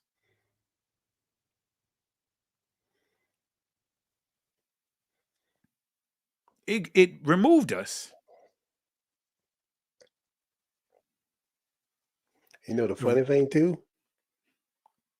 Even in the law, they say Muslim, but it's okay to say they're gonna do Sharia law. That's not violating that law. You see what I mean? They got Muslim here. Everybody but us. Anyone but the Negro. Man. So the rise in reports of anti-Semitic incidents, including at schools, underscores the critical importance of addressing discrimination based on shared ancestry or ethnic characteristics. For decades, OCR has investigated and resolved complaints of discrimination, including harassment, based on a student's shared ancestry or ethnic characteristics, or citizenship or residency in a country with a dominant religion or distinct religious identity under Title VI jurisdiction. Laws suppressing boycotts of Israel don't prevent discrimination. They violate civil liberties. Let me read this real quick.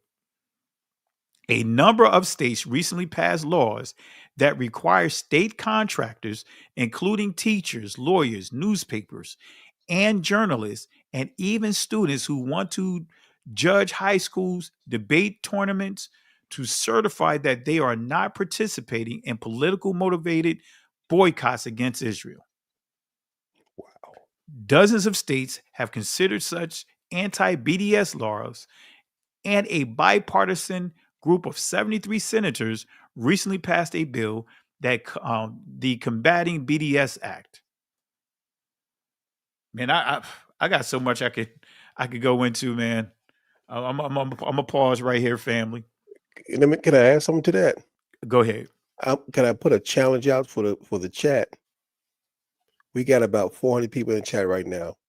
If you did a Google search right now, how many laws on the United States book that they're targeted for Jewish or Jewish rights? The answer you get will blow your mind. And you see what the pastor just went through, all the things he just went through. Do a search, and the answer you get is going to blow your mind. I'm not going to say it. Just do the Google search yourselves and say, "How many, Lord?" And then put your answer in the chat. And you know what's interesting, guys? To Brian's point, I'm not going to get the answer. Is When you look at all these so-called laws that's supposed to be directed to our people, towards our people, it don't even list us in there. Exactly. Even when that so-called garbage bill that they were trying to put through, the Emmett Till bill, it doesn't say Negro, it doesn't say black. It's written in a way that everyone can benefit from it but us. But when you see a bill that's directed to these guys, what do you see? You see their names in it. You see references to them. Even the bill that was passed, I think it was a COVID bill for the Asians. Remember the situations that happened, the incidents that happened down in Georgia? Right. And they were trying to insinuate it was someone from our community when it turned out to be some white guys that actually was doing that down there. And within 3 weeks, they passed a bill and made sure they specified Asian. 3 weeks to pass that bill, and it's been what 80 years for a lynching bill. And look at the garbage that they tried to pass, and we still being lynched. Exactly. We got to have bills for our hair. Look at what happened to the government as far as the military, the Department of War, now saying that you can't have shaving waivers. Why is that important? Most Negroes that's in the military, we can, have a shaving waiver. I had a shaving waiver during my whole time because when I went into basic training, they told me I had to shave, even though I was practically a baby's booty, so to speak. My face didn't really have much hair on it, and they made me shave. And when I shaved, I broke out in hair bumps. Right? They call it pseudofolliculitis Babre. I know, and I had to have a waiver the whole time. Why most of us cannot put razors to our face. And we'll experience what? Because the way our hair is, the hair grows in, our hair curls, because of being curly, it'll curl back into our skin. That's where you get the bumps. So the waiver allowed you to have your beard like a shadow of I believe up to like a quarter of an inch. But now they're saying you can't have that. So that's targeting our people. Because primarily those were waivers, our people. Brent Scholar, any comments? When Pete, I forgot his last name, when he stood on that stage and said that, I said, "Well, he's going after the black people." Yeah. No more beards, in militaries. I said, "Wait a minute. Who mainly has them?" Exactly. Exactly.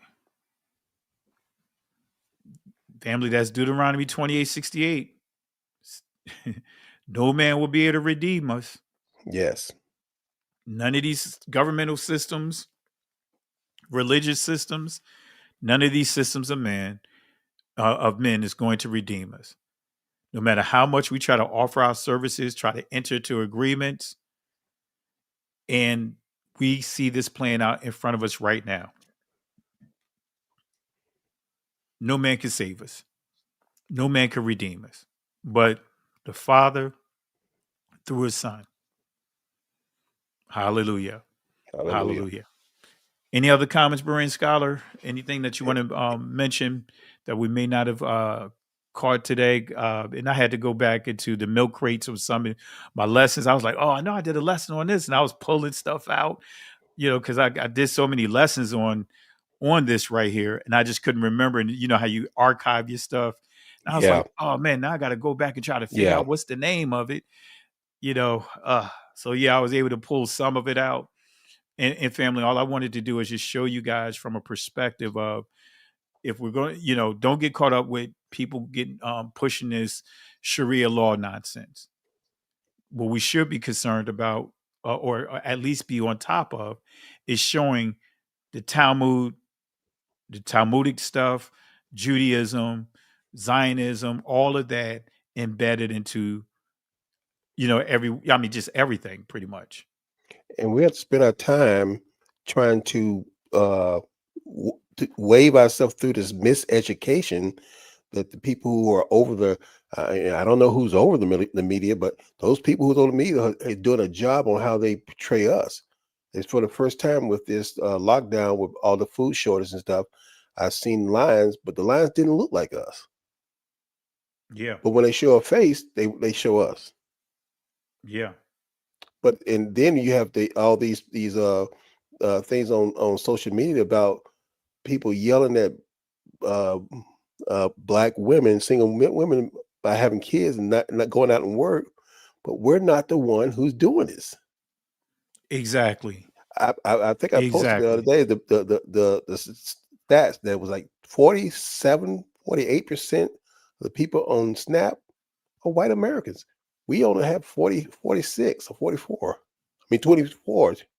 It's double our And actually, it's amount. even lower than that because what they're doing is they other what they consider black, you know, they meshing them with those numbers. Yeah.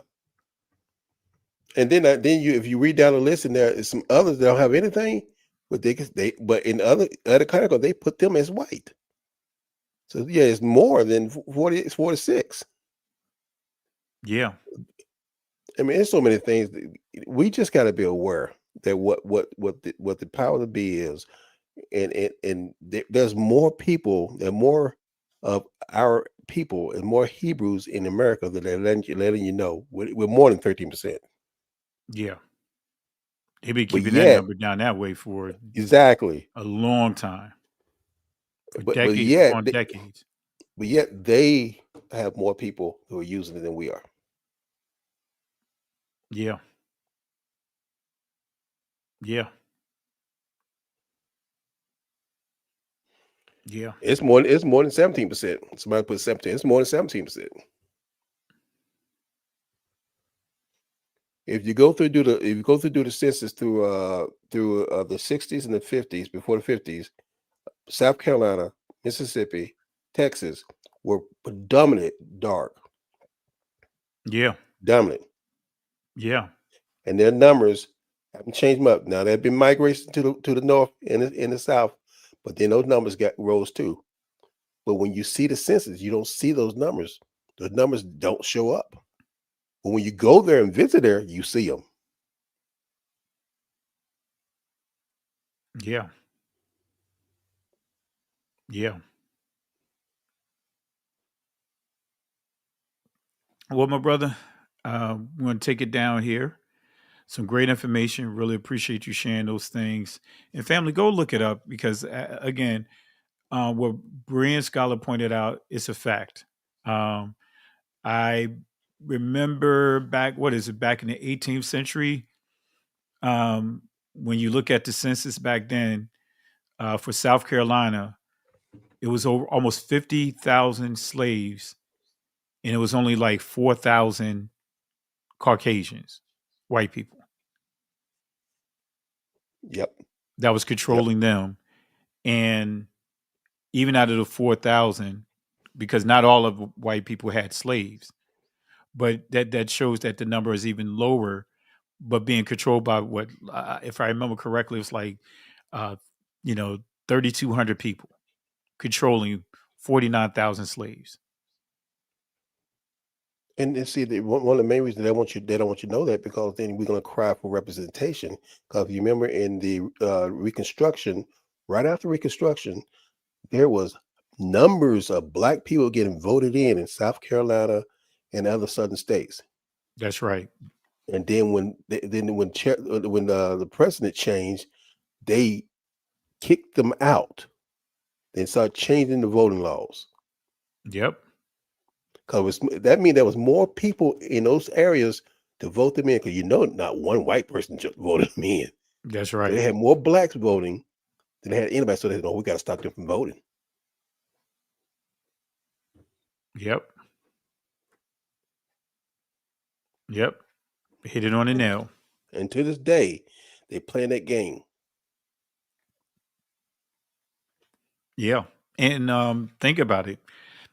Someone comes over from Egypt looking like you and I, they have to put on their they have to they get classified as being white. Oh yeah, oh yeah, and that's on the Census Bureau website right now. You can go look that up. You're right. What classifies as race? Hmm. So it's so much, family, that they're doing, as Berean Scholar pointed out, to suppress the numbers. Um, and this is where we have to understand media and also understand statistics.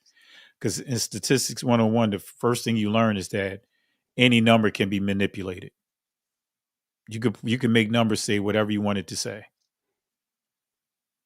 And that's what we see right now playing out. So, but with that being said, Berean Scholar, any final words? No, brother. We just got to keep pushing it out and keep going. Hallelujah. Anyone you Pushing want the to throw truth of the inside word. any garbage can awards you want to give out? Oh, we need to get to the 48ers. 1948ers. Mine.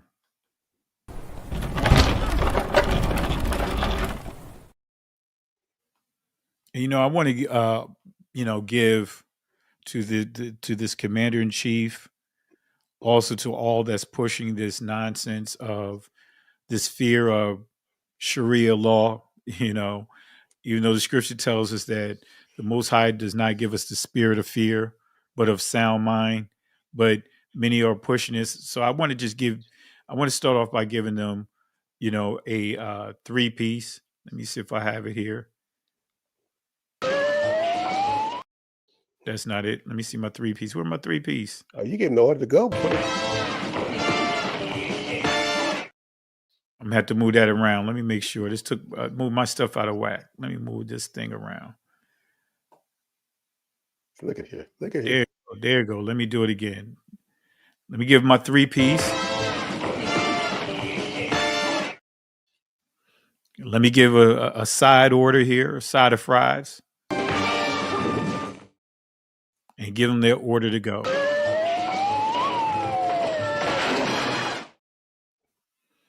I'm on, family. So with that being said, family, really appreciate you guys.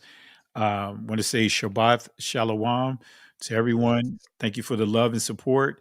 If you have not subscribed to the channel, subscribe to the channel. If you believe that you are subscribed to the channel, double check just to ensure that you are still subscribed to the channel, because just with the history of this platform, far as YouTube, they have a history of removing and unsubscribing subscribers.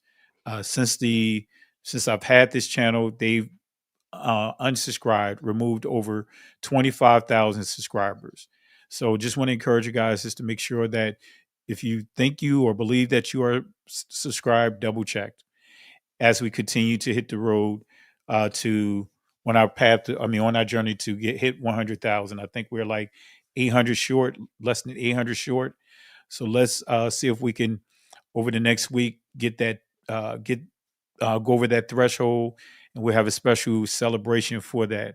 Berean Scholar said he's going to sing a couple of songs, and it may even do a freestyle for you guys. So we're going to have a special show for you guys. Me and brother.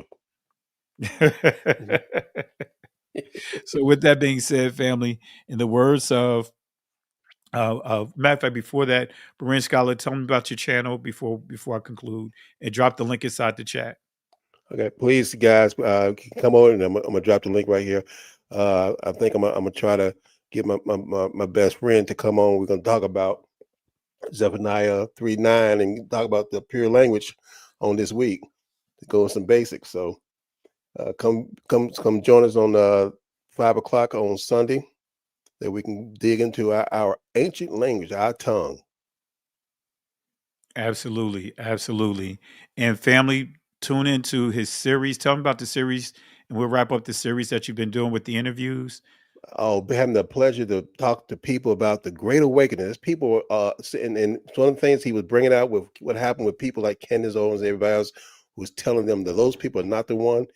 There's people all over that since the pandemic now who are finding out that, hey, I'm in this book. I'm in this book, and they're waking up and they're sharing their stories, and I'm getting some good comments and stuff from other people. So it's called The Great Awakening. You'll find it on my channel. Please get those watch those testimonies, share them with others There's people sitting in the denomination like you were at one time that need to hear somebody else's testimony, and it might touch them and bless them, that they might find their way to know Yah in His true form and His true name, and walk in His righteousness. And if you're looking to share your testimony, please contact me. We can talk. Hallelujah. Hallelujah. With that being said, family, in the words of Yahweh in Exodus chapter 14, verse 13 to 14, to the Israelites through Moses, who was at what appeared to be a dead end with the Egyptians closing in on them, Moses had to give them these words: "Fear ye not, stand still, see the salvation of Yahweh. These Egyptians that you see here today will not have power over you ever again. The Most High will fight for you." But here's the kicker, family. We have to hold our peace. The Hebrew word that's inside that text is charash, which means be quiet. Can't go back, can't stay here, keep moving forward. Shalom. Listen, Genesis chapter 11, verse 10 explains the genealogy of Shem. Shem was a black man in Africa. If you repeat this back, Genesis 14, verse 13, Abraham steps on the scene. Being a descendant of Shem, which is a fact, means Abraham too was black. Abraham, born in the city of a black man, called Nimrod, grandson of Ham. Ham had 4 sons. One was named Canaan. Here, let me do some explaining. Abraham, Isaac was Jacob had 12 sons, for real, and these were the children of Israel. According to Genesis chapter 10, these were the children of Israel.